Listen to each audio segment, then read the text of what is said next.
Running into the black screen bug on Apex Legends? Don't worry, here's how to fix it quickly. First, check your graphics drivers. Outdated or corrupted drivers are the main cause. Update them through NVIDIA, AMD, or Intel's official software.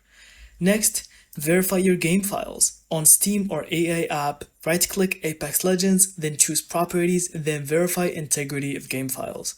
This will repair missing or broken files. If that doesn't help, adjust your launch options.